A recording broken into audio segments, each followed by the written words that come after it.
मैं शिवकांत गौतम आप सभी का स्वागत करता हूं। आपने लॉगिन किया है one India YouTube Hindi channel.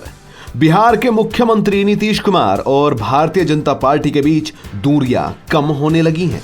नोटबंदी के मोदी के फैसले का जहां एक तरफ नीतीश ने जमकर समर्थन किया, वहीं पटना में मोदी की उपस्थिति में नीतीश उनके साथ बेहद सहज नजर आए। इसके बाद से कयासों का दौर तेज हो गया कि शायद नीतीश का झुकाव एक बार फिर भाजपा की तरफ हो रहा है। इधर एक एक कर दोनों के बीच ऐसी राजनीतिक घटनाक्रम सामने आए हैं जिसे सियासी गलियारों में चर्चा होना शुरू हो गई है।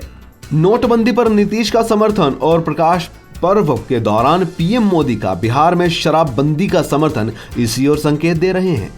नशा मुक्ति का जिस प्रकार से उन्होंने अभियान चलाया है, आने वाली पीढ़ियों को बचाने के लिए उन्होंने जो बीड़ा उठाया है, मैं उनकी बहुत बहुत अभिनंदन करता हूं। इन सब के बीच खबर आ रही है कि नीतीश कुमार ने पाटीदार आंदोलन के नेता हार्दिक पटेल की रैली में जाने से मना कर दिया है।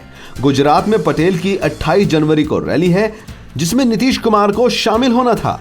पिछले दिनों हार्दिक पटेल इस रैली में न्योता देने के लिए नीतीश से पटना में मुलाकात करने गए थे और बाकायदा उन्हें आमंत्रण भी दिया था। नीतीश ने हार्दिक का गर्मजोशी से स्वागत किया और वादा किया था कि उस रैली में वो शामिल होंगे। इतना ही नहीं, दोनों के बीच करीब 2 घंटे की मुलाकात चली थी और एक नारा तय किया गया था, मोदी हराओ देश बचाओ।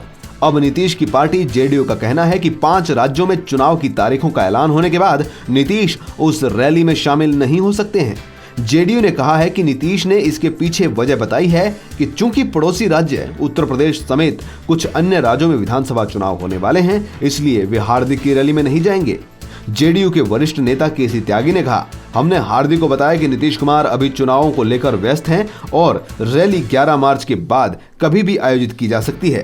त्यागी ने बताया है कि उनकी पार्टी पंजाब और यूपी में कुछ सीटों पर चुनाव लड़ रही है।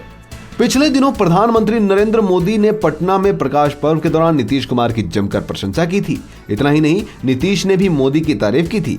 कहीं ऐसा तो नहीं है कि मोदी और नीतीश की नजदीकियों के चलते ही अब पाटीदार आंदोलन से नीतीश कुमार किनारा कर रहे हैं?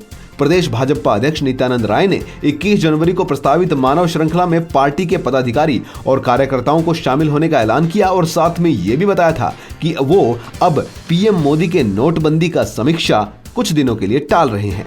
उल्लेखनीय है कि नीतीश कुमार ने पिछले महीने पूरे राज्य में 21 जनवरी को 5000 किलोमीटर में शराब मुक्त बिहार के समर्थन में इस मानव श्रृंखला की घोषणा की थी।